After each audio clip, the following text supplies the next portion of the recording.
You have books? Yeah. Did you get a book? Yeah. Can you get some books, please?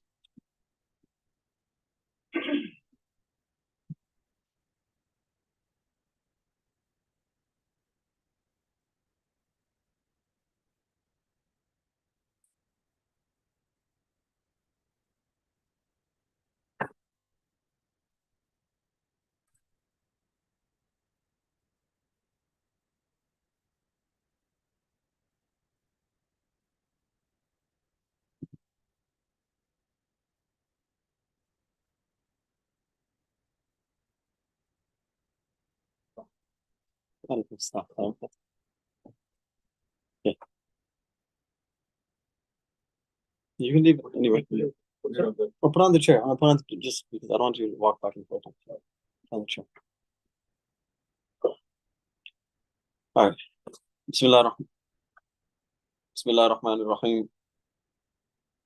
Alhamdulillah Rabbil Alameen.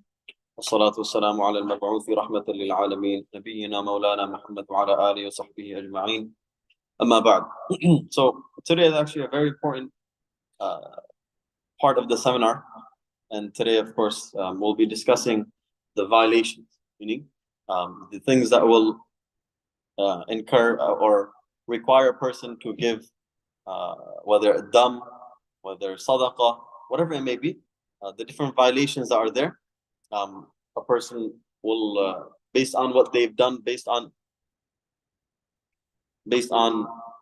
what actions they've committed or whatever they've done, they'll have to give certain animals as sacrifice, or they may have to give some charity. So therefore, inshallah, we'll be discussing all of that, inshallah, today.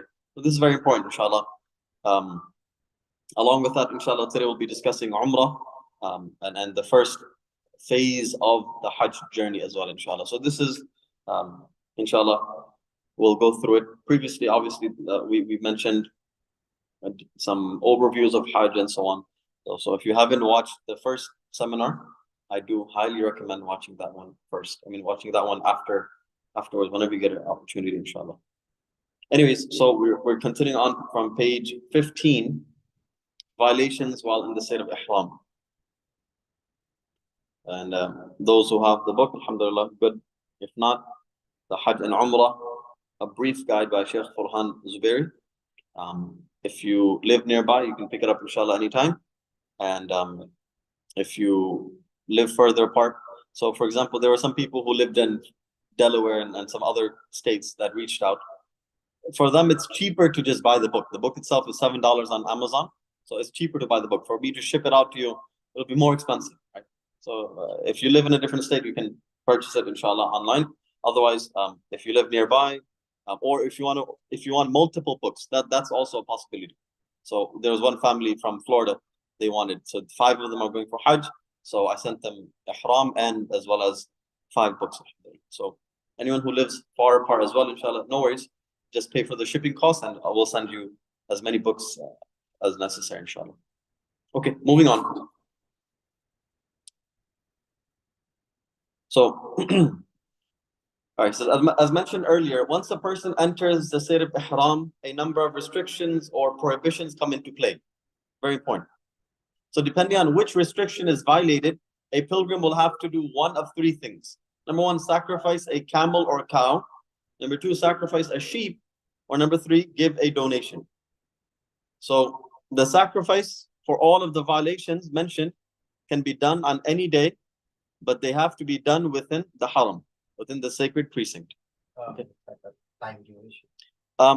No, so this is a recommendation, right? Actually, it's not required to be done in the haram, but ideally you should do as soon as possible, and it can be done anywhere, but ideally within the haram, within that area.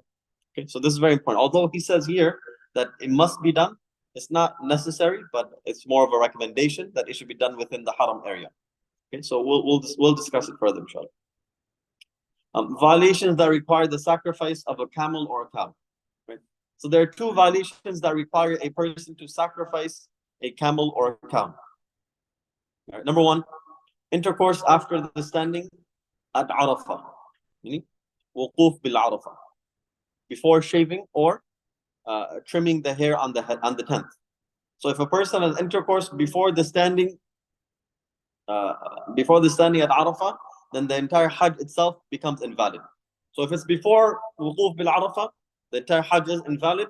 The person will have to complete it. They will still have to go through the Hajj process, but they'll have to sacrifice a sheep as expiation and then return the following year to make it up. Meaning the Hajj is not complete. So this is very important, right? That if a person does it before, 1 second. Is it Muhammad's iPhone? Yeah.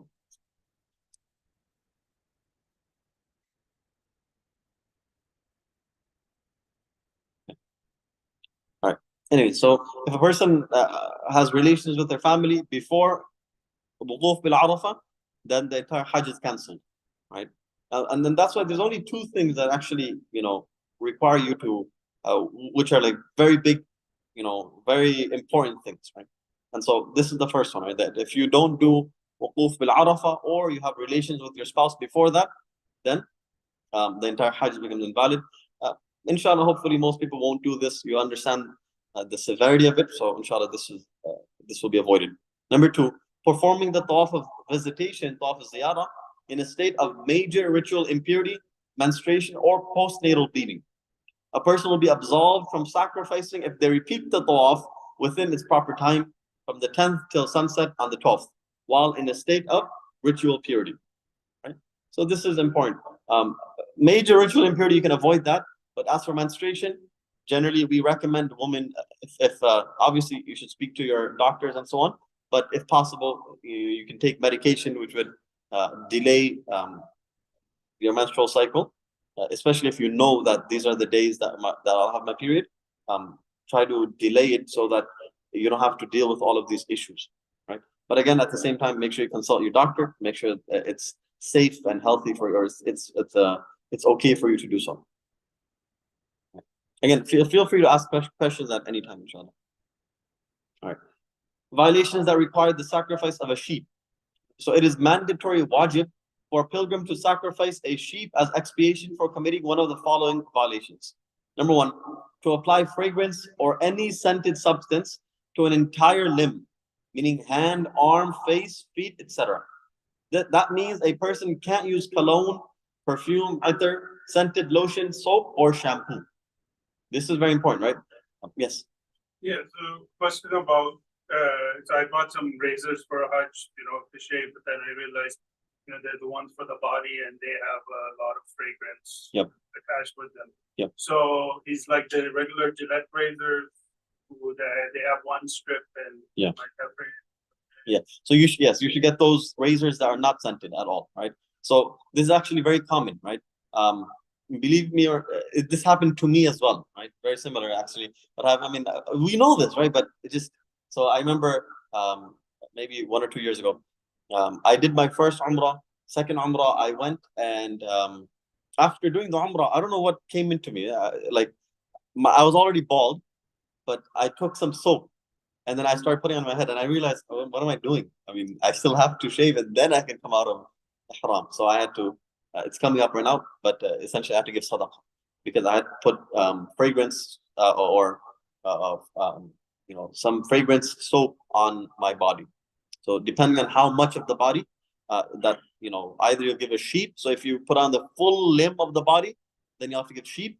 And if you do less than a full limb, which we'll cover inshallah, it's coming, violations that require donation, it's coming up later, then you'll have to give sadaqah. Okay. This also very important, by the way. Many people don't know this. This also applies to the Kaaba, right? As I mentioned previously as well, the Kaaba is heavily scented. The Kaaba, as well as the Hajj al-Aswad, for example. Most people in Hajj, especially if you're going, it's unlikely you'll be able to touch it, but just making you aware that the Kaaba is heavily perfumed, and so is the Hajj al-Aswad. And the Hajj al-Aswad in certain parts of the Kaaba are regularly perfumed, right? So if you touch the Hajj al-Aswad or the Kaaba, and depending on how much of the body touches the scent, and if there is a transfer of scent as well, then it'll be required for you to give sadaqah or dam. Okay? So very important. Especially Rukna Yamni, the corner before Hajj Aswad, that people put a lot of sand. Yes, yes. I mean the entire. Not only that. So, for example, sometimes you have, you know, when you're passing by the shops, for example, some people they try to offer you some cents, whatever it is. I mean, many different things. Anything can come up, right? Oh, I'm sorry. So, so,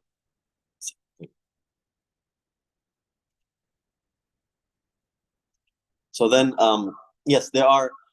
Uh, I mean, when you pass by the shops, when you pass by anyone, sometimes it happens, right?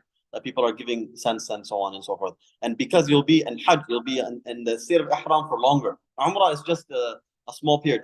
Again, by the way, this applies to all like Hajj, Umrah, whenever you're in the state of Ihram, this all applies. So remember this very well.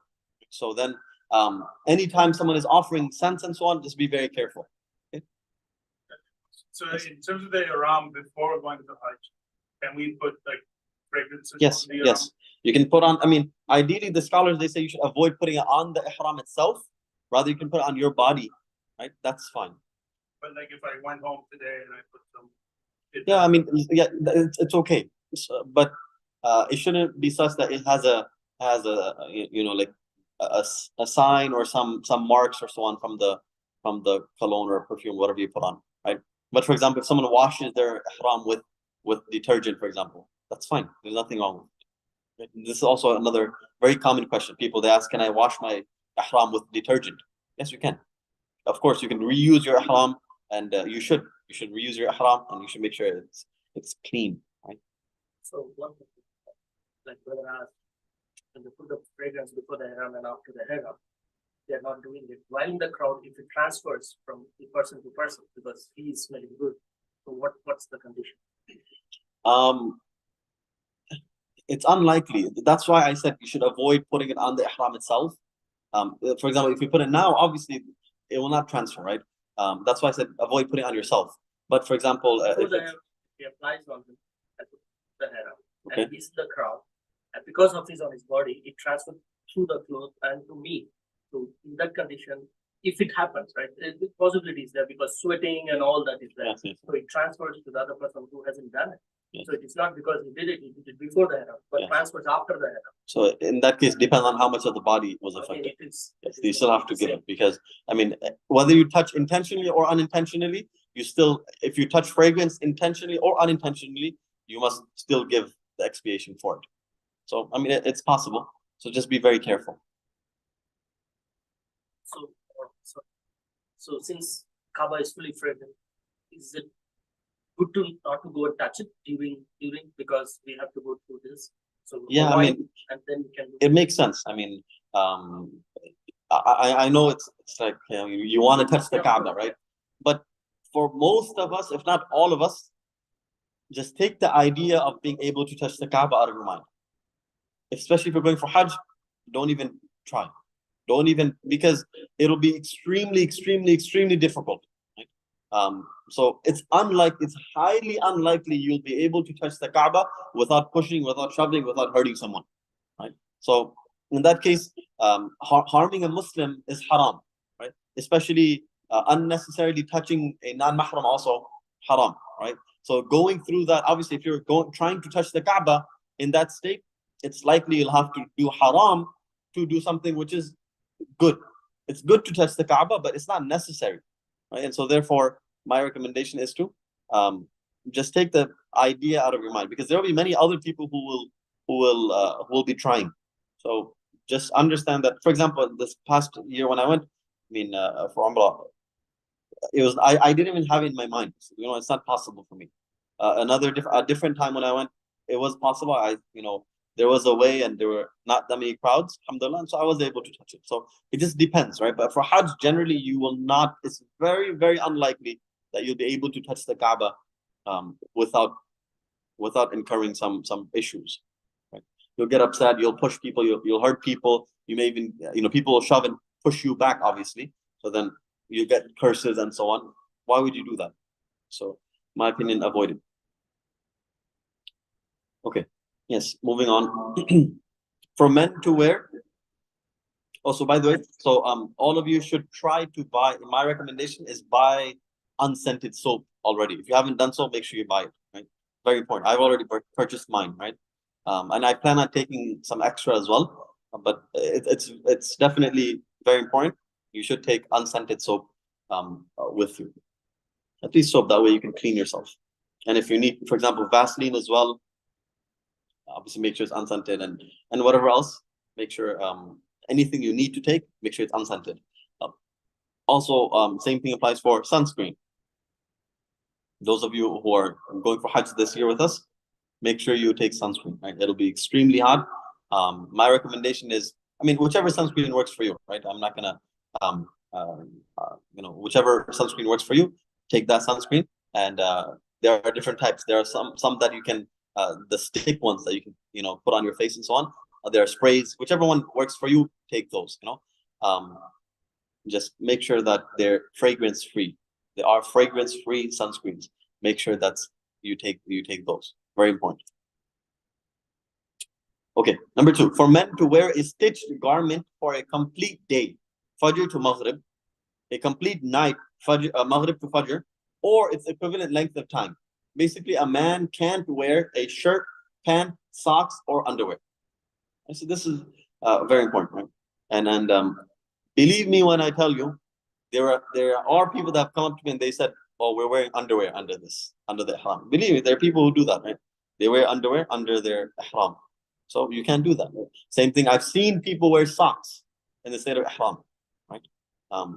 So don't do this, right? Don't wear any stitched garment. Essentially about 12 hours. If anything more than 12 hours, then you'll have to give this sheep as dam, right? And if it's less than 12 hours, it's going to come up, inshallah. But anything more than 12 hours, you'll have to give dam. Right. For men, number 3, for men to cover the head for an entire day or night.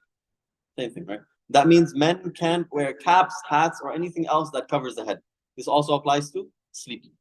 Right? So there are some people who, for example, they need to wear some type of, whether it's underwear, for example, they need to wear, right? Elderly individuals, for example, or they need to wear some brace, for example, or something, whatever it is, something stitched. If it's a medical requirement, if you need to do it, then there may be some leeway for that. So it's a case by case. So consult your scholars, inshallah, and ask them regarding your case. As I mentioned before, every single person should have at least one accessible scholar that they ask all of their questions to. Make sure you ask that scholar. All right, moving on.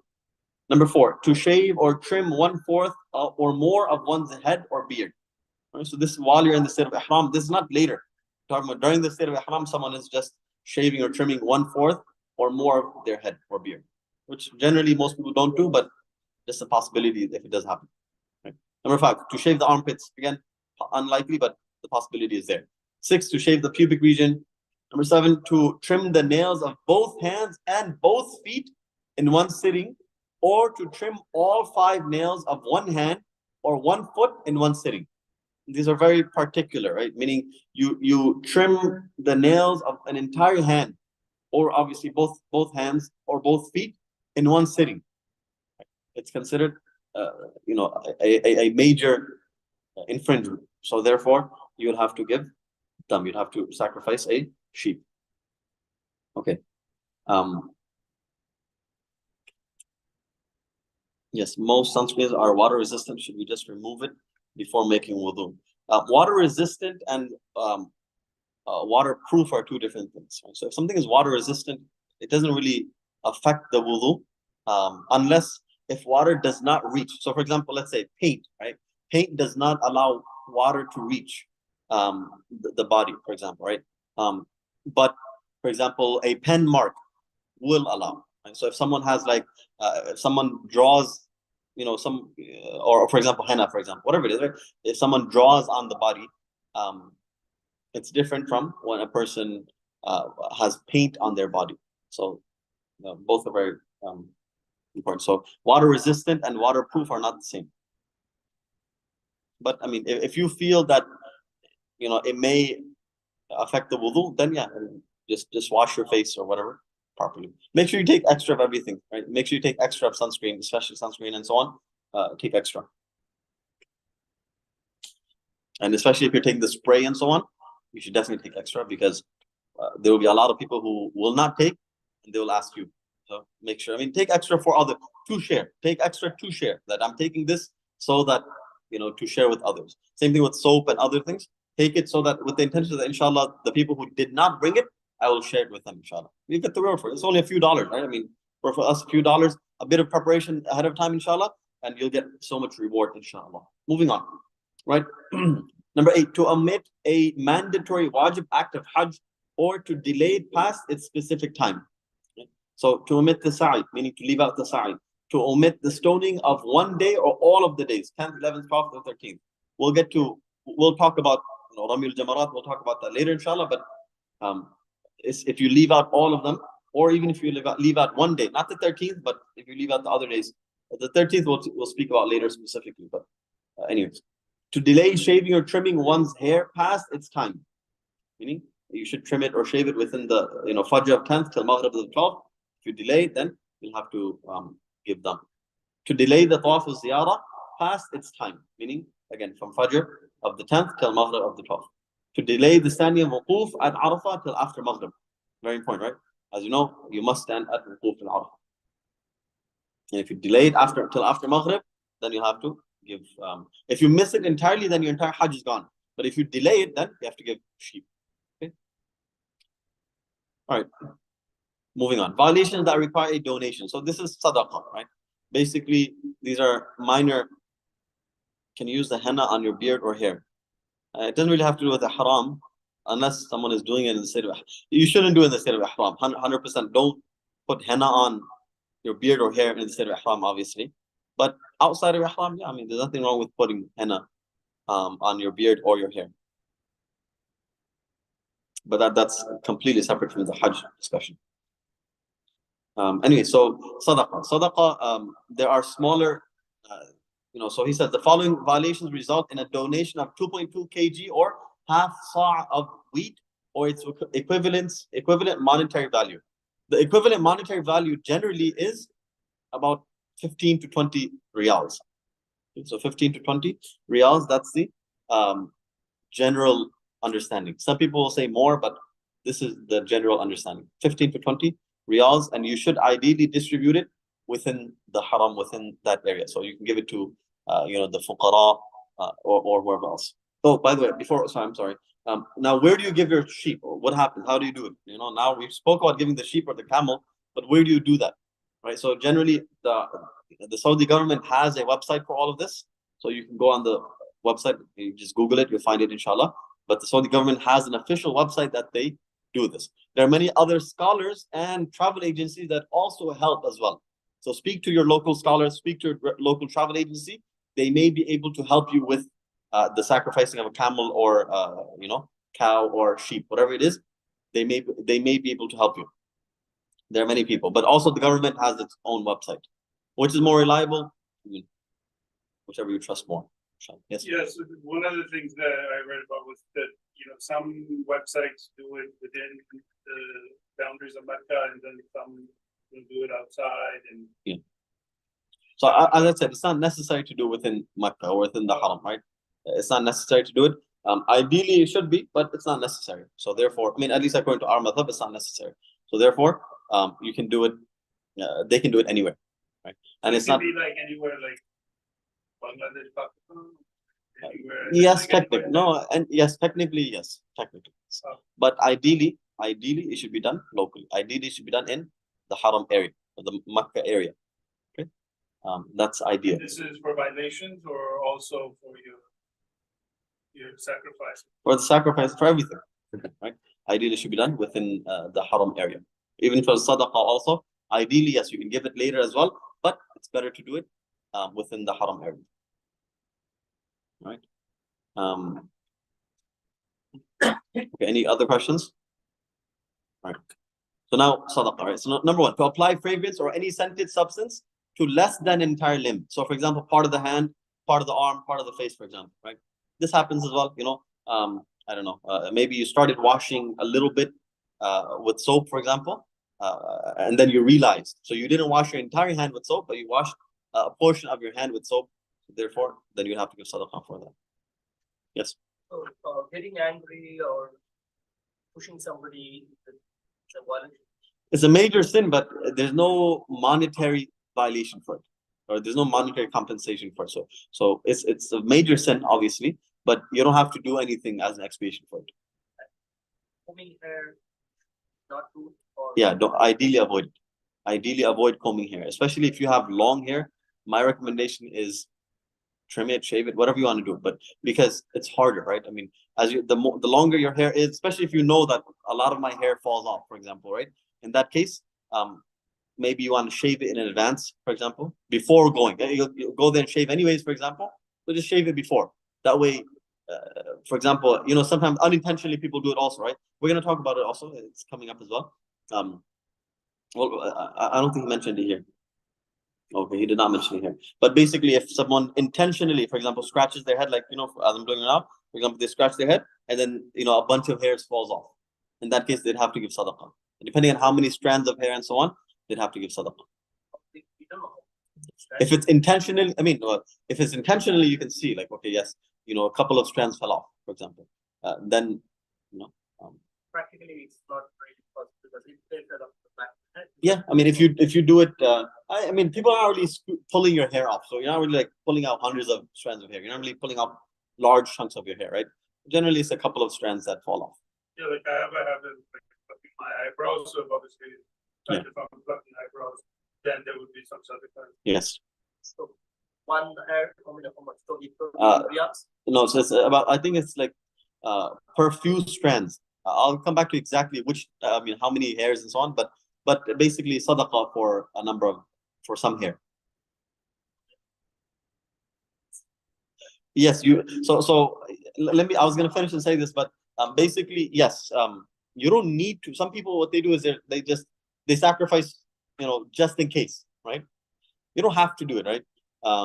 But for donations, yes, I would recommend giving a bit extra just in case. You never know. Maybe you did something wrong. Maybe there's some other violations that you incurred. Okay. All right. Number 2, for men to cover the head for less than an entire day or night. Number 3, for men to wear a stitched garment for less than an entire day or night. They didn't mention a couple. They didn't mention many actually. I don't know why. But anyways, so for example, covering the face for men or women as well. If it's for a short duration of time, less than 12 hours, then only sadaqah. If it's longer than 12 hours, then they have to give them. So for example, those people who wear masks, right? Or someone who sleeps with the blanket over their face, for example, right? In that case, if it's more than 12 hours, which is, it's possible, then you'd have to give them. If it's less than 12 hours, then sadaqah. But don't push it, right? Don't say, okay, I'm going to 11 hours and 55 minutes. Don't do that. Rather, if you are going to wear a mask, then just wear it in specific places. So umbrellas are fine. Umbrellas are fine. Right? There's some backpacks. Yes, that's also fine. Backpacks, umbrellas, watches, belts, all of these are fine. All of these are fine. Head umbrella? Head umbrella? No, you should not wear head umbrella because that it's attached to your head and it's only for men or for women? If it touches the face and so on, ideally you should avoid it. Umbrella, just to be safe. Just umbrella to be safe. Yeah. For women, they have to expose their face, right? So, some women, what they like to do, they want to cover their face. So what some women do is there are many different opinions or different options you have. One is that just when you're in front of non-mahrams, you would cover your face in some way with your hand or with some cloth or something like that. That's one. Another opinion is that you wear. Some say hat, but I don't recommend a hat. Rather, I recommend a visor, right? The ones that don't have the top covered. So I recommend a visor which doesn't touch the face, but essentially it would be from here and it would like drape over. Right? You'd put the cloth over the face. That's it for those women that want to do it. They want to cover the face. And then the mask is always there. Okay. To shave or trim less than a fourth of one's head. While you're in the state of ihram, if you shave or trim less than a fourth, then you'll have to give sadaqah. To perform the tawaf al-qudum or the Tawaf al-Wada' in a state of minor ritual impurity, meaning you didn't have wudu.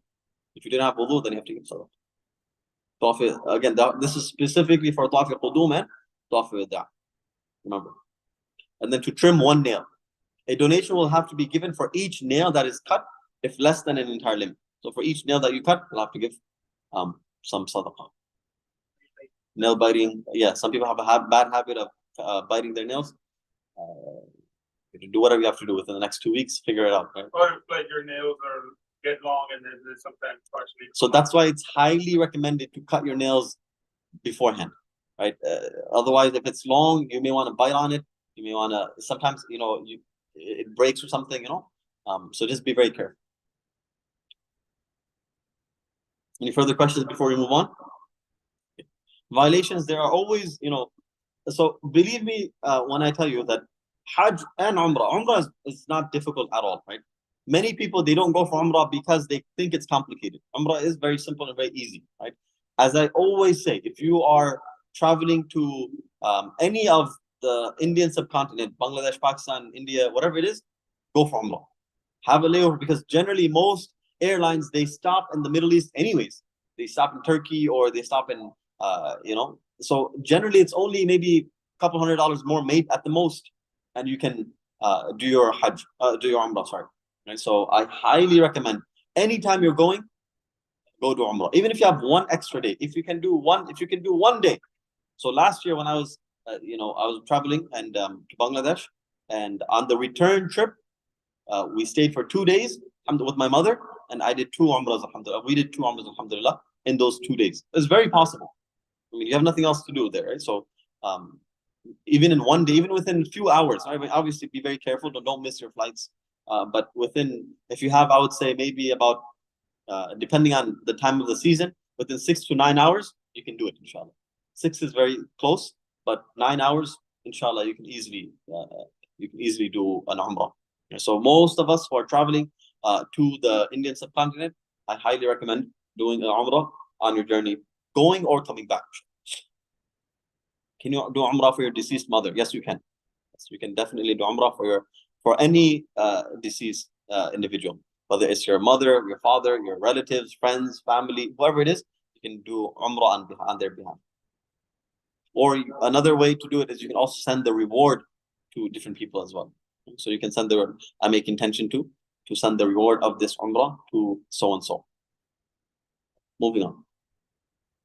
Hajj step by step. Okay, so now we're not really gonna get into the Hajj portion of it yet. We're gonna go, inshallah, today we'll probably finish by Umrah. But inshallah, by next week, inshallah, we'll do the Hajj section. And it makes sense because, obviously the Hajj is a bit more complicated. So we want to leave it as close as possible to the Hajj season. That way we remember more, inshallah, while we're there. So let's go through it, inshallah. The vast majority of pilgrims traveling from the United States perform Hajj Tamattu'. We discussed this last week. As mentioned previously, Hajj Tamattu' is when Umrah and Hajj are performed separately in 2 different states of Ihram on the same journey of Hajj. Basically, a person will first enter into the state of Ihram for Umrah, complete the Umrah, and then exit the state of Ihram. Then on the 8th of Dhul Hijjah, they will re-enter the state of Ihram for Hajj. This section of the booklet deals with the step-by-step process on how to perform both Umrah and Hajj. So when you're coming to Makkah, let's say you're traveling from Virginia, right? You're going to Makkah, your plan is to do Hajj.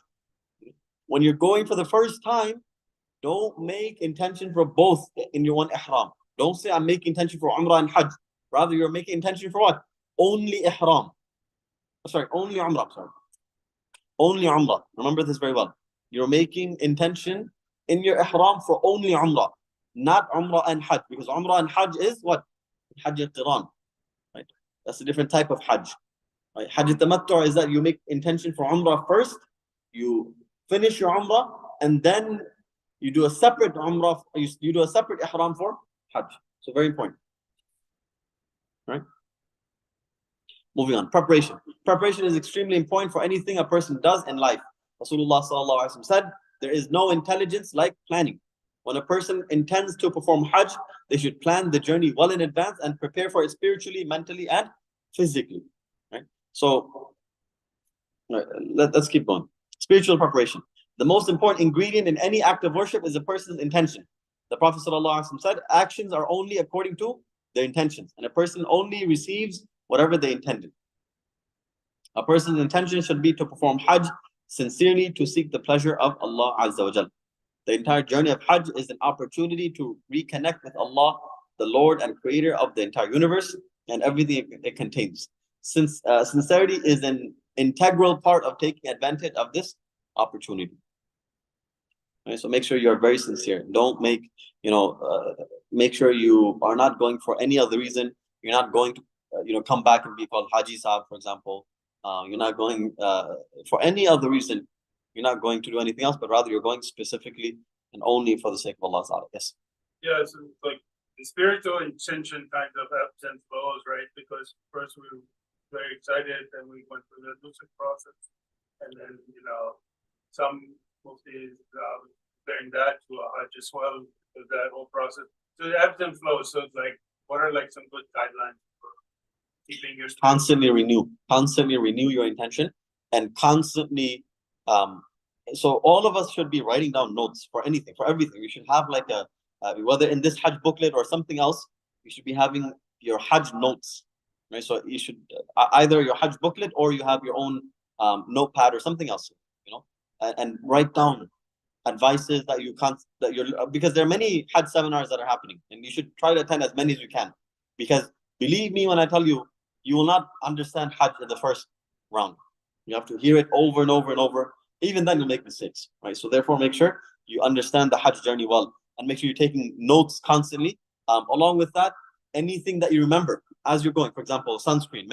Some people didn't even think about it, whether sunscreen. Some people don't even think about, I don't know, many other things. People, unscented soap, for example. People don't buy it. So they just, we're just not allowed to shower. Many people, they think they're not allowed to shower. No, of course you are allowed to shower. Just don't use scented products. Okay? And so on and so forth. So as you go through there's only about 2 weeks or so left. For many of us, our flights will be in about 2 weeks. So make sure you have that preparation, right? Not only physical, but also spiritual preparation. So read books, for example, whether it's this book. There are many other books on Hajj and Umrah as well. Right? Many other books, right? If you message me, I'll send you other books as well. Those are interested, especially those who want to learn more. There are many other books which have more detail, for example. You don't want to get confused also, but at the same time, you want to focus on and learn more about the spirituality, right? Also watch YouTube videos, for example. There are many scholars online. They've given free seminars on this, on Hajj. And so make sure you watch those seminars, and each scholar will give some advice. And inshallah, if you sit with the proper intention, you will benefit from every scholar. You'll benefit from every book. So therefore, you should constantly be trying to learn, inshallah. There's no guarantee that the hotel will provide uncertainty. Well, it's unlikely. Don't even, again, have no expectations for anyone. Have zero expectations for anyone. That don't think that anyone will do any ihsan on you. The hotels, anyone, no one will do ihsan on you. So therefore, just take whatever you need in advance. I think most hotels, they have a separate soap, right? Mm-hmm. Most hotels, they have scented soaps, right? They don't give even the most expensive ones. Yeah, they buy in bulk and they don't want to. Anyways, moving on. Right, spiritual preparation. We'll discuss more in the physical preparations coming up soon, inshallah. So we'll discuss it then. Okay, the spiritual preparation. All right. This is a very beautiful hadith, right? Rasulullah sallallahu alaihi wasallam, he speaks about, or he was asked, what's the most virtuous Hajj? What's the most virtuous Hajj? And so Rasulullah sallallahu alaihi wasallam, he said, that Hajj which a person is, one second, I'll find, that Hajj which a person spends it in a state that their hair is disheveled and they're not wearing perfume. Right? Meaning, that is, so Rasulullah was asked, what is the real Hajj? What is the most virtuous Hajj? Mal Hajj, right? So Rasulullah said, that Hajj where your hair is disheveled and you're not wearing any perfume. Meaning you have no, like you smell bad also. You look messed up and you smell messed up also. Right? That's the real Hajj. That you're so focused on your ibadah that you're not worried about the state of your, how your ihram is looking. Obviously, you should make sure that It's not dirty, but at the same time, you're not worried about if you're smelling the best, or if you're if you're wearing a very expensive watch, or your shoes are very expensive, or your bag is certain. Don't worry about any of these things, right? And so the best Hajj is that Hajj where your hair is disheveled and you don't even smell good, meaning there's no perfume on you, so there's no good smell coming from you. Basically, there's no good smell coming from you. That's the best Hajj, right? And as I said last week as well, you should expect, and you should have so much. You should be so devoted to your Hajj journey that you're not even focused and you're not worried about if your clothes get dirty, if you're meaning not najasa, but just sand, dirt, whatever it is. So long as it's not impure, don't worry about it. So that's a good Hajj where your clothes get dirty and you don't smell the best. That's where Allah Ta'ala loves you the most. Just as, for example, Allah Ta'ala loves the bad smell, right? Generally, there's a foul smell that comes from the mouth of a fasting person. Allah Ta'ala loves that. Why? Because it shows sacrifice. This person is sacrificing. Anyways, obviously, everyone wants to smell good, right? But in that journey, you're just not worried about it. This doesn't mean that you should be unclean, right? I'm not saying that you should be unclean and you should allow yourself to be disgusting. No. As much as human, you should not cause, like difficulty to other people also. Now, people don't want to stand next to you because you smell bad. Don't do that, right? But at the same time, it's not that you're constantly worried. Now, every 10 minutes you're showering, right? This is what I'm referring to. Every 5-10 minutes you're going for a shower because what? I'm smelling. Of course, naturally you'll be sweating. Naturally, this will happen. So don't worry about that. Moving on, right? So another extremely important part of preparation is repentance. Every single human being has weaknesses, shortcomings, faults, and deficiencies. Human beings make mistakes and poor choices. Before undertaking this journey, a person should repent sincerely to Allah Azza wa Jal and make a firm determination to make changes in their life. Look, as I said last week, we cannot be the same before and after Hajj. Our priorities cannot be the same before and after Hajj. We must be different individuals. We must be different. We must have different priorities as well. Part of this repentance is to seek forgiveness from others who may have been wronged and to mend any broken relationships. So you have a bad relationship. Let's say, you harmed this person or this person harmed you. Forgive them for the sake of Allah Ta'ala. Or, you should definitely forgive them for the sake of Allah Ta'ala. At the same time, make sure that if you harm someone else, make sure you ask them for forgiveness. And if they don't know, for example, you backbited them, right? For example, don't tell them that I said this about you previously. Rather, just generally ask them for forgiveness. That, listen, I'm sorry. Anything I've done, I'm going for Hajj now. Please forgive me. And as many people as you possibly can, those of us who are going for Hajj, make sure you are asking for forgiveness from all of these individuals. Is it required for people going for Hajj to tell other people, like friends and family, that you're going? It's not required. Or some people, they don't want to tell others. But at the same time, it is a good idea. It is a good idea to tell others. It is a good idea to take du'as from others as well, right? Request your family, request your friends for du'as, and they should know that you are going to be a different individual. You should know that your life will be different, inshallah. That you are not going to be doing the same things. You should know, and also they should. Right. So, question on that is, what if, like, you make the effort and then see it's not going anywhere, so then you should just humbly ask for forgiveness and back out, right? Not just continue the whole process Of what? Of trying to mend the relationship. Yeah. You do your part. You do your part. You say you're sorry. You apologize. You say, and make Hajj the excuse. Right? Shaitan will try to convince you otherwise. Shaitan will say, no, you know what? This person will not forgive you. This person, they're terrible people. They'll never change, and so on. You forgive them. From your part, if they've wronged you, you forgive them. Right? And if you have wronged them, then use Hajj as an excuse.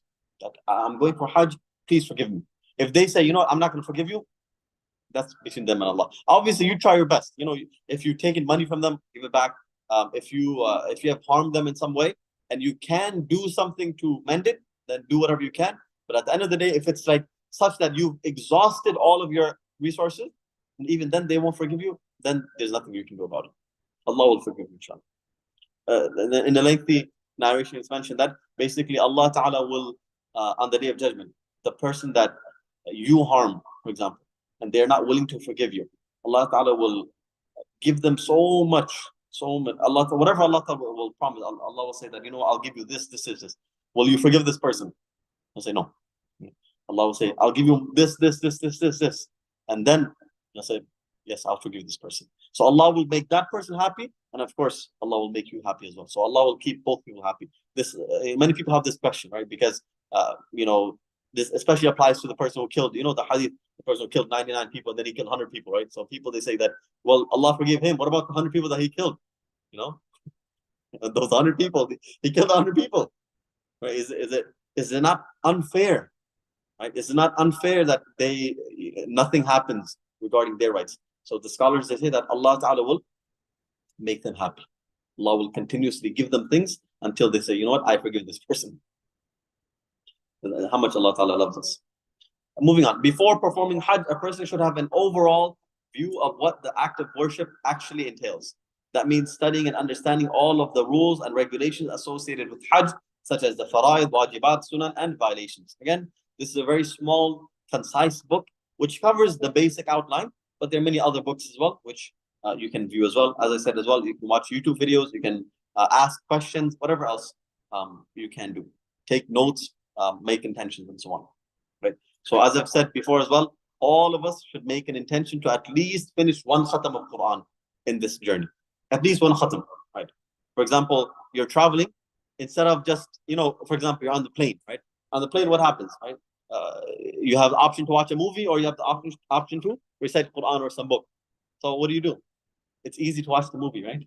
But recite Quran. Recite Quran from before you leave. Make sure you have your intentions set in place. That I plan on finishing 1, 2, 3, 5 khatams of Quran, for example. Whatever you can do. I plan on doing this many adhkar, for example, 1,000 durood, for example. 1,000 istighfar, for example. Again, it seems like a lot, but the fact is that I'll tell you this, right? Many people, they do this, right? I've seen this so frequently, that a person is waiting for the bus and they're just standing there, like just standing, like staring, for example, waiting and watching. Does it help the bus in any way? No, it does not, right? You're not driving the bus, right? So therefore, leave it. You stand there where you need to be. You should be there, but you do your dhikr, you recite the Quran. Take the tasbih counters, for example. Don't take, some people, they say, I'm just going to do it on my phone. I'll just do tasbih on my phone. What happens when you open your phone? Then you go through a rabbit hole, and from one thing to another, and you're wasting time. Right? So take the tasbihs, for example, the whether an actual tasbih or the automatic or the digital tasbihs. Take one of those as well, inshallah. Whatever, you can find them there as well. But if you have them here, alhamdulillah, good and well, take them and use them. In terms of the reading or listening to the Quran, we go with the audio, like with the translation, so we get the context, or I guess what are the differences between this, like reading or listening to the Quran in Arabic, and you're not necessarily understanding? The thing is that, you may not have so much time. So yes, you can listen to some lectures, for example, on the Quran and so on. Especially, sometimes you're tired of reading, right? So you can then listen to some lectures, some good advices, some bayans and so on. It's good. Nothing wrong with it. Just make sure the content is good. Make sure the author is good, for example. Make sure the speaker is good, and so on and so forth. One question. Debt. So, if I have some debt with my relative, should I give the debt first, or would it for our Hajj and then later on? If you're able to pay off the debt, pay off the debt. Okay. If you have a payment plan in place, such that, for example, it's that Not the mortgage. not the more. I know. This is like a personal loan, right? Personal. So in my opinion, if you have a payment plan in place, such that, for example, okay, I will give monthly $1,000, for example, and then I would say, then okay, go. At the same time, you should have someone as your guarantor. Like, for example, tell your brother, for example, or tell your wife, for example, or someone, that, what, I have this loan on me. If in the scenario that I do pass away, if someone who's very close to you, obviously, say, what, can you pay this off for me? Because obviously you don't have that money, but some people who love you a lot, inshallah, they will pay it off for you. But Yeah. Ideally, you should pay it off before you go for Hajj. Ideally. Any other questions? So, so he says mental preparation, right? The actual rites and rituals of Hajj are not really that difficult. He's right. All of us are reading the sentence and going, no, no, no, it's so hard. No, it's not. It's not that hard. Umrah is only 4 things, literally. Umrah is literally only 4 things. Ihram, tawaf, sa'i, and cutting hair. That's it. Literally, that's it, right? For Hajj, it's a bit more complicated, but it's not that hard, right? As you'll see, like if you go to like further down, page like 34, they highlight everything that you need to do within a page and a half. Within a page and a half, you have everything that you need to do. So it's not that complicated. We make it a lot more complicated. And the main thing is the violations, which we covered. That's probably the main thing that many people, they have a lot of questions on. So read that again. Read the violations page again. Go through it again and ask any questions you may have. Anyways, so the most difficult part of Hajj is dealing with how things work in terms of logistics, organization, and delays, as well as the large number of people you will constantly be in contact with. There are literally millions of people gathered together in a tight space. When you're in Mecca, while you're performing tawaf, doing the sa'i, stoning the pillars, or anywhere else, you will be surrounded by a lot of people from different cultures and backgrounds. What you might think is ill-mannered or rude may be the norm for others. You'll be accidentally pushed, shoved, or bumped into. It will be hot and stuffy, and you will experience odors you might have thought never existed before. I read this and I was laughing, which is true. Things may not work the way you want them to work. All of this is normal and part of the experience of Hajj. As I said, have zero expectations. Getting from one place to another, even though the distance is short, may take a while. In order to deal with all of this, the most powerful tool to have is patience. Again, every single step, you must have a lot of patience. So be very patient when going through this journey. The attitude we should adopt while on this blessed journey is one of complete patience, gratitude, and contentment. If something good happens, we should say Alhamdulillah. And if something bad happens, we should still say Alhamdulillah. The importance of having patience can't be overemphasized. This is the key to having an enjoyable, worry-free, and accepted Hajj. So remember, there's 2 ways. There's 2 ways you can look at it. If something bad happens, you can say, oh man, look at these people. You can blame every single person. You can blame me, starting from me, you can blame the entire ummah. Or you can say, you know what, this is taqdeer of Allah Ta'ala. I will move on. I will have patience and I'll move on. In a hadith, Aisha radiallahu anha, she asked Rasulullah sallallahu alaihi wasallam and about, and it's a lengthy hadith, but basically Rasulullah sallallahu alaihi wasallam, he says very beautifully, he says that inna laki min al-ajri ala qadri nasabiki wa nafaqati. Rasulullah sallallahu alaihi wasallam, he says that the reward of your journey of Umrah or Hajj, this was regarding Umrah first, but this can be applied to Hajj as well, obviously.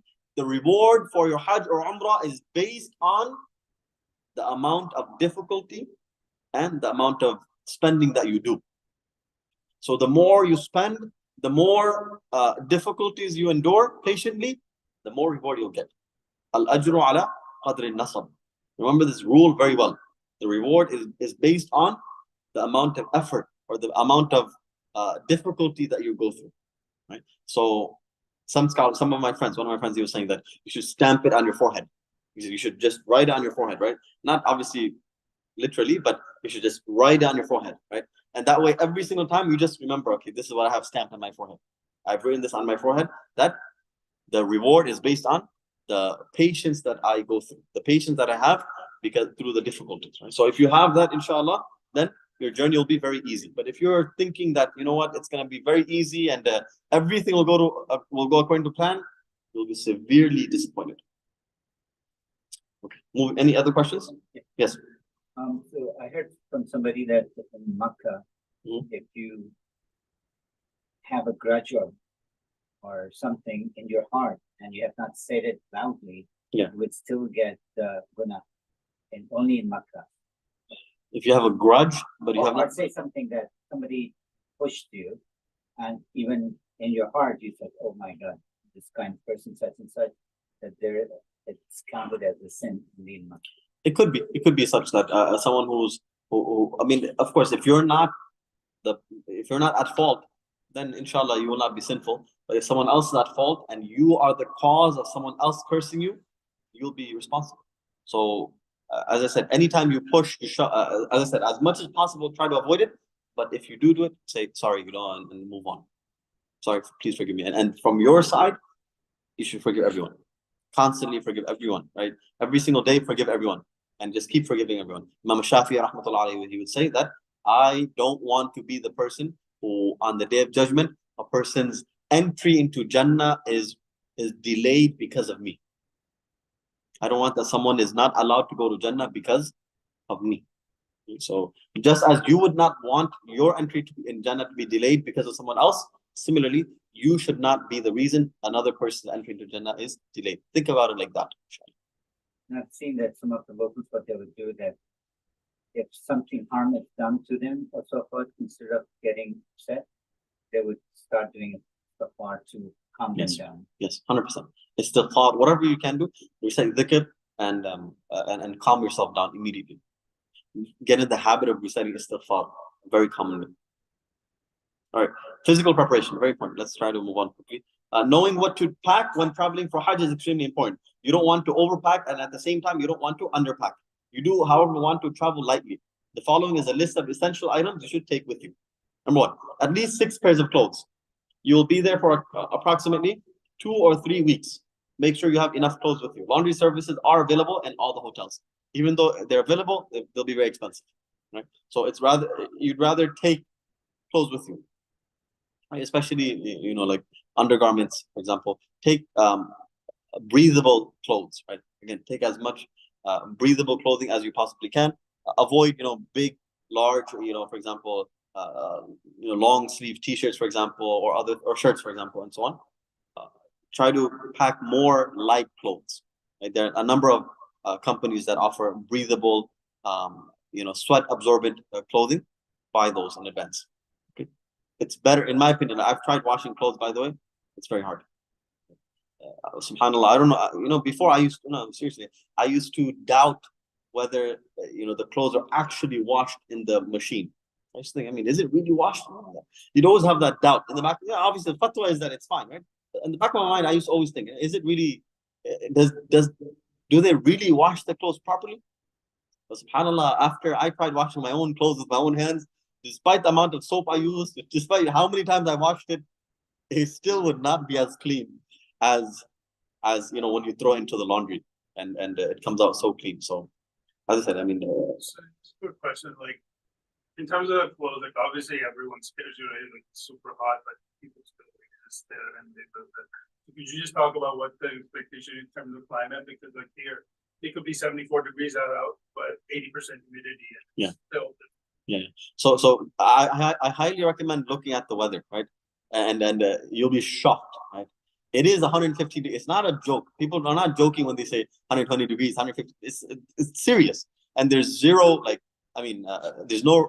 If you get rain, mashallah, that's like amazing for you, mashallah. But don't expect it, right? And so expect it to be extremely hot. Also, as we're coming and discussing physical preparation, make sure you drink lots of fluids. Make sure you take Gatorade, for example. The small packets of Gatorade, for example, you can take those. Vitamin C, whatever you need to take, all your optional medication, make sure you take that. He's gonna talk about like actual medication, but the optional ones as well, right? Make sure you take a lot of fluids. You drink a lot of fluids, for example. Umbrella, as you mentioned yourself, take the umbrella. Light clothing.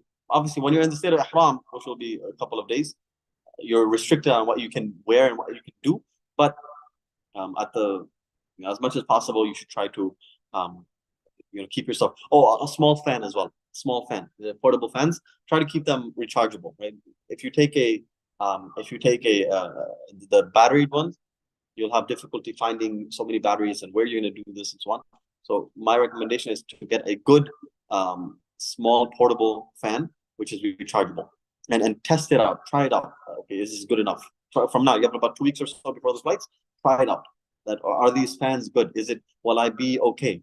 Right, and also build the habit of walking in the sun, for example. Right, just build that habit because walking in the evening is very easy. Walking Asr is very easy, right? Walk at Zuhr time, for example. Even here, Zuhr is still like 80, 90 degrees, for example. Right? It's not that bad. Right? 120 is a lot worse. Right? So Moving on. 2 sets of ihram. One will be provided to you by the group. As I said, yes, we will be providing one ihram. So if you want it, just let us know. Purchase an extra one just to be on the safe side.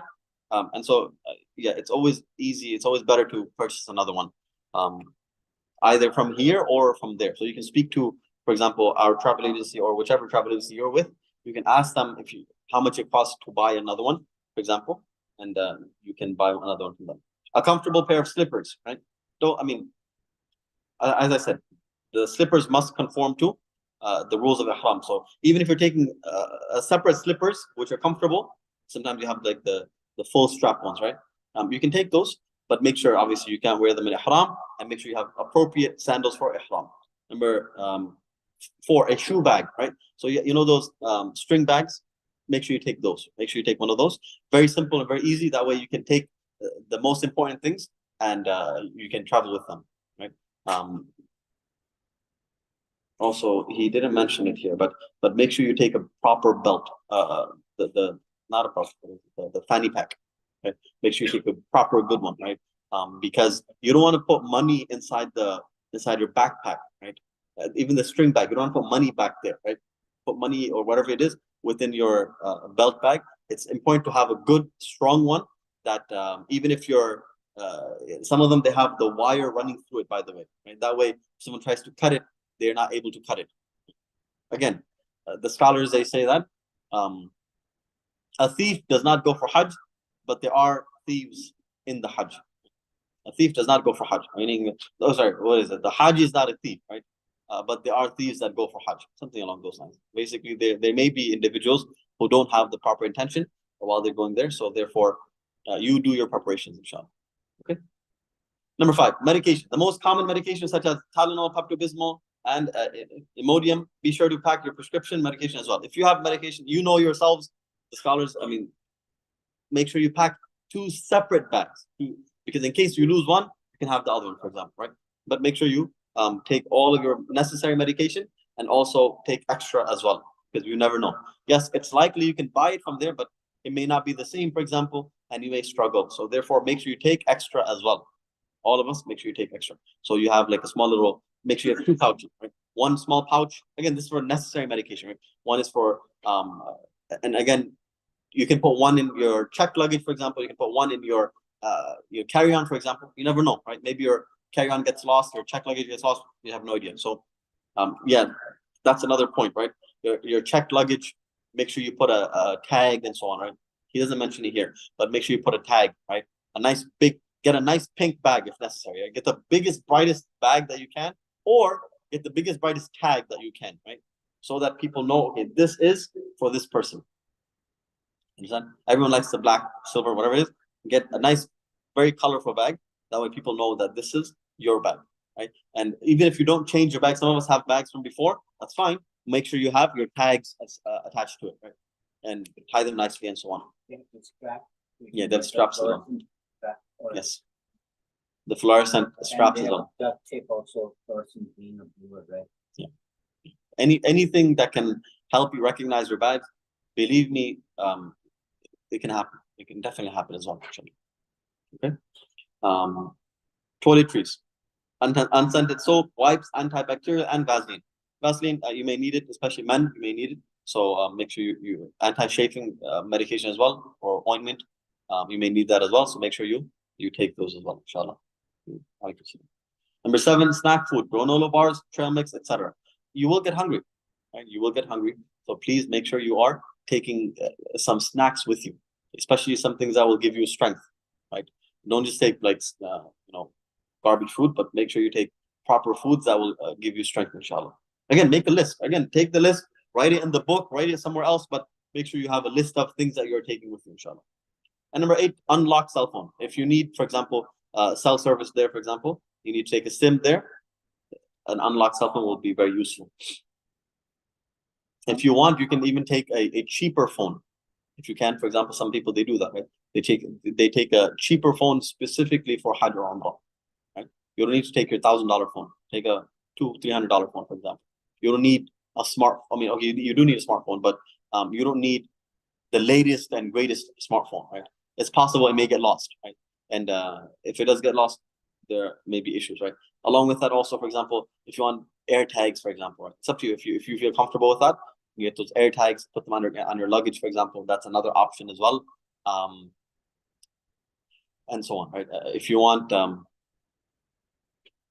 just keep thinking of different ways that you can make your journey more smooth, right? And some of you will have great advices. If you have some great advices, you can share it, inshallah. Some things you may have thought of, which I have not thought of, something you can, inshallah, definitely benefit from. Yes. So for medications and taking the antibiotic is important. So if you have any Muslim doctors or physician assistant, if you tell them that you're going for Hajj Umrah, they will prescribe you.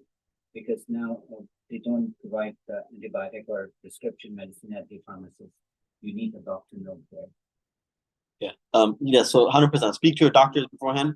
If you haven't received the meningitis vaccine, that's a requirement. So make sure you get the meningitis vaccine. COVID vaccine, if I'm not mistaken, is not a requirement, but make sure you follow the government. So the meningitis is 10 days before. So yeah, you're cutting very close. If you haven't done it yet, the booster. Yeah. Because people who are coming back. Yeah. So speak to your doctors. You can speak to your doctor and they'll recommend all of your things. And they have some, for example, Kaiser, the one that they have the travel nurse. So they'll have the entire, they'll go through everything with you, inshallah. So and they know when I said I'm going to Saudi Arabia for Hajj. Oh, they say, oh, I know Hajj. Good to know, mashallah. And Gatorade, you said Gatorade may be a little heavier. Also, they have liquid IV sachets, so you can just add it to your bottle water. Yes, liquid IV is also very important. All of these, whichever one you can, all of these are great options. Okay. If you happen to forget any of these items, don't panic. There are plenty of stores and pharmacies conveniently located near your hotel where you can purchase many of these products. Yes, but they're very expensive. You just set the expectation. It'll be very expensive. Whatever you want to buy there, it'll be much more expensive than if you buy it here. If you buy it here, you'll buy it on discount and so on, or you'll buy it in, from wherever. If you buy it there, you'll be forced to buy it. But inshallah, they'll have things there as well. Umrah. The Umrah consists of 4 actions: entering into the state of Ihram, Tawaf, Sa'i, and shaving or trimming with one's hair. Very simple, as I mentioned. Entering the state of Ihram. I want to try and finish. Let's see, inshallah, hopefully.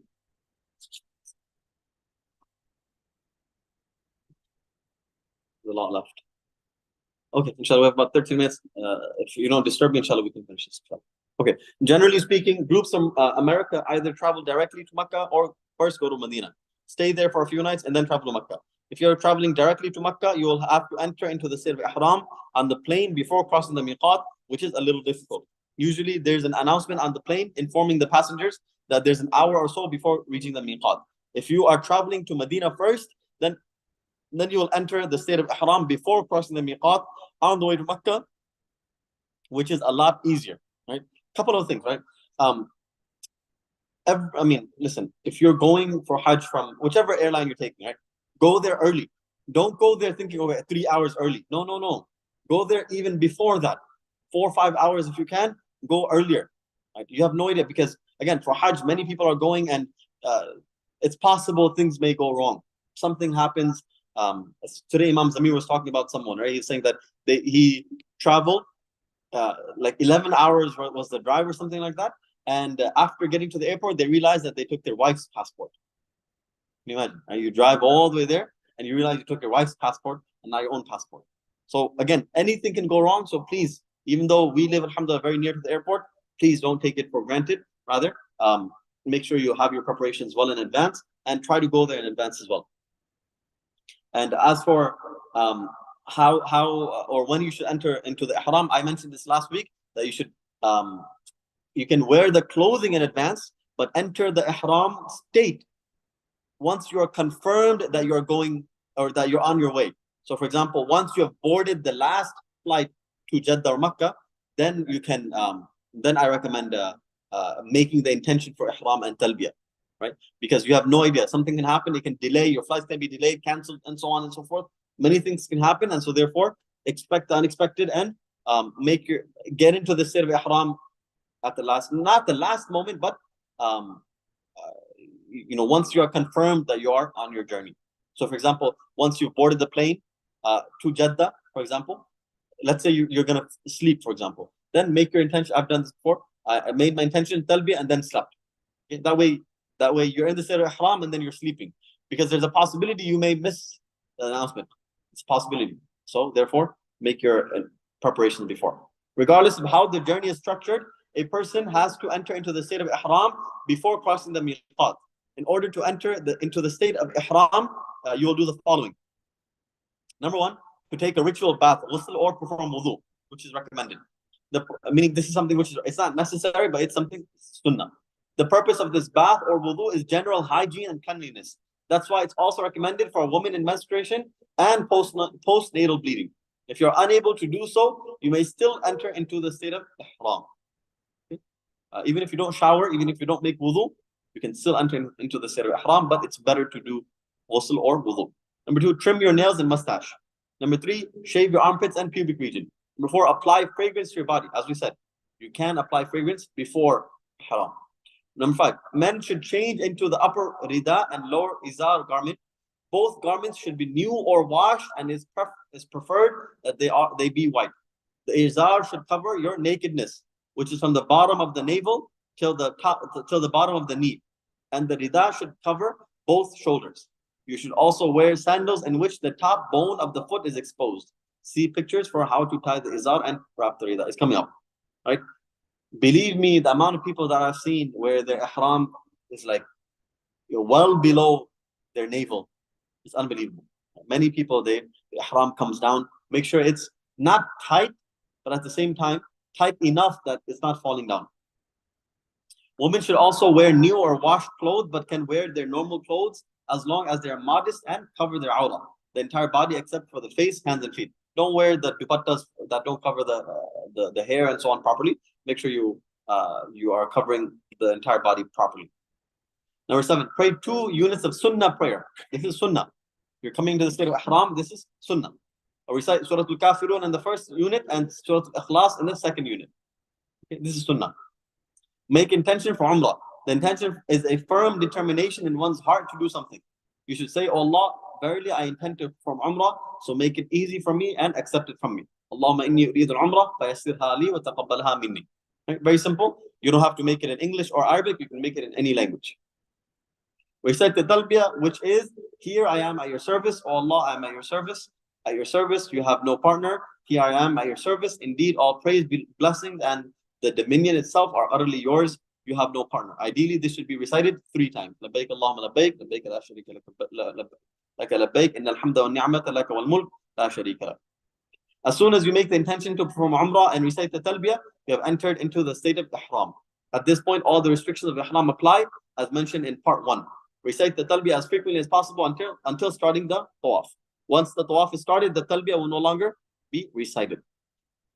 Then you have a form like a guide of how to put on the ihram. Moving on, tawaf.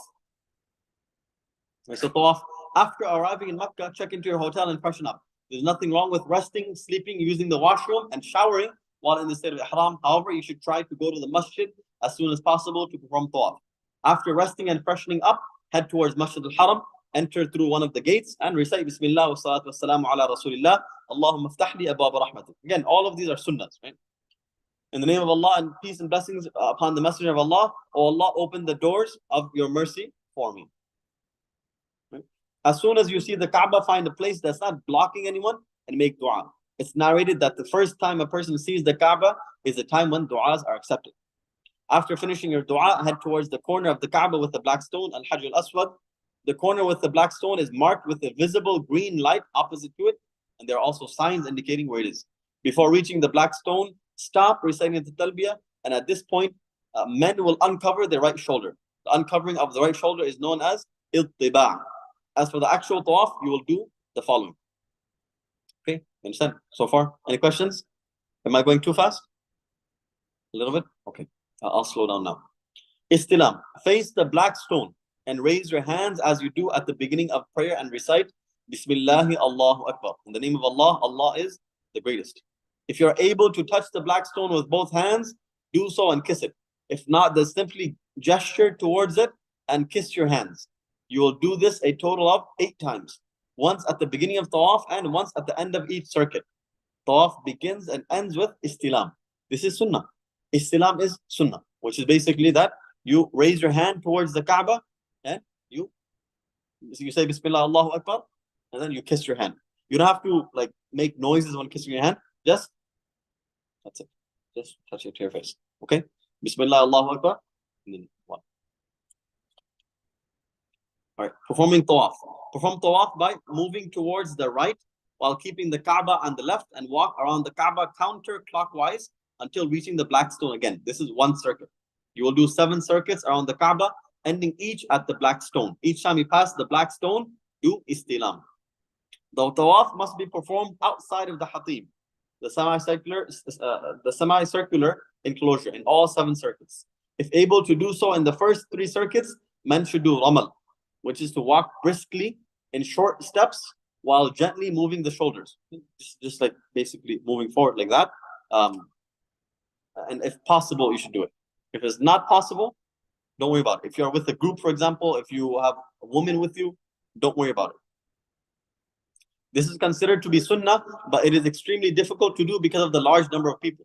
While walking around the Kaaba, you may recite Quran, do dhikr, or make any dua you would like to. It is recommended to recite Subhanallah, Alhamdulillah, wa la ilaha illallah, wallahu akbar. Okay. Glory be to Allah. All praises for Allah. There's no deity but Allah, and Allah is the greatest. Between the Yemeni corner, Al-Rukn al-Yamani, and the black stone, Hajj al-Aswad, it is recommended to recite رَبَّنَا آتِنَا فِي الدُّنْيَا حَسَنَةً وَفِي الْآخِرَةِ حَسَنَةً وَقِنَا عَذَابَ النَّارِ.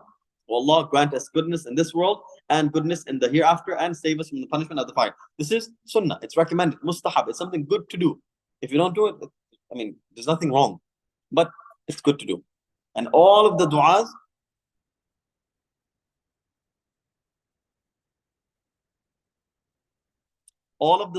should be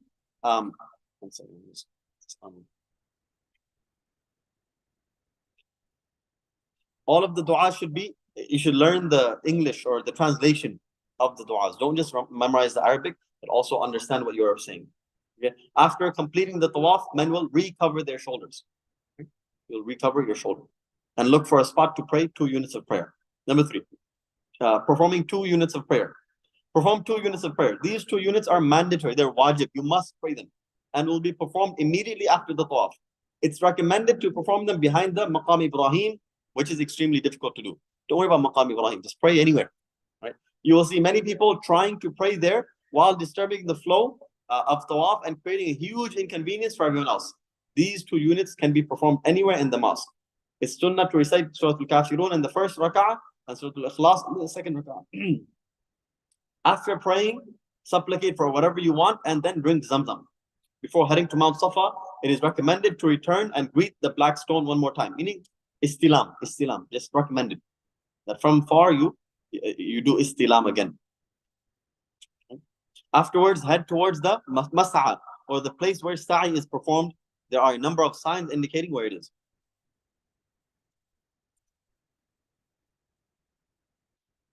Sa'i. Sa'i is the act of walking between Mount Safa and Mount Marwa, with the total of 7 times, starting at Safa and ending at Marwa. Safa to Marwa is considered 1 circuit. Right? As I say, 7 one-ways. 7 one-ways. Climb the elevated portion, face the Qibla, and recite Allahu Akbar, La ilaha illallah, wa salatu wa salamu ala rasulillah. Again, this is sunnah. This is recommended. Allah is the greatest. There's no deity but Allah, and peace and blessings upon the Messenger of Allah, and make dua for all of your needs. Again, this is sunnah. Then calmly walk towards Marwa while reciting Quran, doing dhikr, or making dua. Men will jog through the area marked by green lights in the middle, and women will continue walking at a normal pace. I've seen many women run. Women are not supposed to run, right? If you are traveling with women, you don't need to run also. It's sunnah to jog, right? You don't have to, and don't run at you don't have to full sprint. You don't have to do that. Just jog, right? At the same time, if you're with women, you don't have to run. Jogging through the area marked by the green lights is an emphasized sunnah for men in each circuit of the sa'i. Upon reaching Mount Marwa, do the exact same thing you did at Mount Safa. This is 1 circuit. Then head back towards Safa, doing the same thing, finishing another round. After the 7th circuit, the sa'i is complete. Okay? Lastly, shaving or trimming the hair.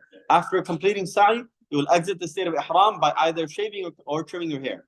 For men, it's more virtuous to shave the head but it is permissible to simply trim the hair. Obviously, women will only trim their hair. The minimum length of hair that must be trimmed is that of a fingertip, right? So from here, that's it. Just from basically, from your fingertip to the first joint. The length of a fingertip of every hair of at least 1/4 of the head must be trimmed to fulfill what's required. That's why it's recommended to trim that amount from the entire head. The criteria for trimming applies to both men and women. The men will get their hair shaved or trimmed in the barber shops close to the masjid, and the women should trim their hair in the hotel rooms. After shaving or trimming the hair, you have exited from the state of ihram completely, and all of the restrictions have been lifted. Everything that was restricted or prohibited becomes permissible once again until you re-enter the state of ihram for Hajj on the 8th of Dhul Hijjah. The Umrah is now complete, and you will remain in Mecca as a normal resident, performing tawaf as frequently as possible. Wait patiently for the days of Hajj to start spending your time in worship. Congratulations, and may Allah accept your Umrah. Right? So this is very important, right? Couple of important notes, right? So men, it's obviously it's more recommended to shave. As the hadith Rasulullah made dua 3 times for the one who shaved and once for the one who trimmed. Right? For women, obviously they will trim. Do not shave or trim at the mas'a. Don't shave or trim at sa'i. Immediately at sa'i, you'll see many people. Now it's the business, right? Many people, they're there. Don't do it there. Or you'll see many people right outside of the mas'a, they're doing it there. Many women, they're like uncovering their hair. Again, you're showing your hair to the public. Don't do that, right? Instead, what you should do is go to your hotel or go somewhere private and then shave. Or for men, obviously shave. For women, you can trim at a private place. Don't do it in public. Okay. Also, it's better to shave, so try to shave as well, inshallah. Men, you'll go to the barber shops, they'll do it for you. It's 20 riyals, which is just like $4 or $5. You can do it, inshallah. They can do it for you, right? Otherwise, you can take some razors with you, inshallah, and you can shave your own hair there afterwards. Is it required to? Sorry.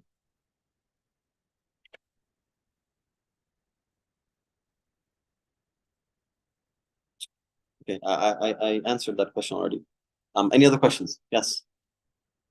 We'll stop here, inshallah, obviously, and then from next week, inshallah, we'll go over Hajj. It's only like 7, 8 pages. We'll go over that in a lot of detail, inshallah, so that you will not be confused. But inshallah, that'll be next Sunday, inshallah, from Maghrib to Asha. Any other further questions? You can text me privately, inshallah. And as much as possible, make your preparation. Do not wait. Don't wait to start packing until the last day or last week. Rather, you start your preparations from now. Make sure you're packing well in advance. And that way you can constantly revisit. Make your list. Make sure you have a list. Make that list. And that, okay, this is what I'm going to. Even if you don't start packing now, at least you have your list. Okay? And you can always ask questions, inshallah. We'll stop here, inshallah.